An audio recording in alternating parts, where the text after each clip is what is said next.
Nshuti bavandimwe bakurikira Pastor Iba Official, ndabasuje mu izina rya Yesu Kristo.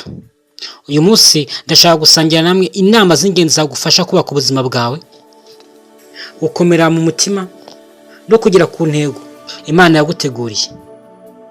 Iyi si inama yo kukunezeza gusa, ni inama yo kugufasha guhindura ubuzima bwawe mu by'ukuri. Icyambere, ntibagire gukora subscribe niba udukurikiye bwa mbere, kandi wibuke no gukora share. Icyambere, menya ko ufite agaciro kanini. Ntukigereranye n'abandi, ntukemere ko amagambo mabi cyangwa ibihe bigoye bikukuraho icyizere.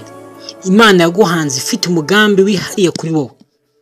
Nubwo waba warahuye n'ibigeragezo byinshi, ntibivuze ko uri mu gihombo, ahubwo ni ikimenyetso cy'uko ufite aho ugana. Iyemeze buri munsi uvuga uti mfite agaciro kandi ejo hanjye ni heza. Ubuzima bugizwe n'amahitamo. Icyo uhitamo uyu munsi nicyo cyubaka ejo hawe. Hitamo inshuti nziza, hitamo amagambo meza, hitamo ibikorwa biguteza imbere. Irinde ikintu cyose kigukurura mu byaha, mu businzi, mu biganiro bibi no mu guta igihe. Wibuke ko guhitamo neza bitaguhombya, ahubwo bigukiza. Kwiyoroshya no kwihangana ni imfunguzo z'ubuzima bwiza. Ntuzahora utsinda buri gihe, ariko gutsindwa si iherezo. Kwiga mu makosa ni intambwe ikomeye iganisha ku ntsinzi. Ntucike intege igihe ibintu bigenda buhoro. Igihe cy'Imana kiragera kandi ntigitinda.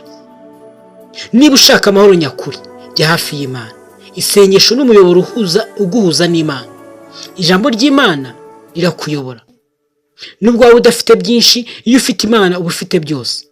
Tanga umwanya wo gusenga, soma Bibiliya no gutuza umutima wawe imbere y'Imana. Imigisha iraza, ariko n'umurimo urakenewe. Ntutekereze ko byose bikugeraho utigeze ukora. Tangirira aho uri, uko ungana kose. Imana ihembera umwete n'ubudahemuka. Icyo utangije bike, Imana iragikuza.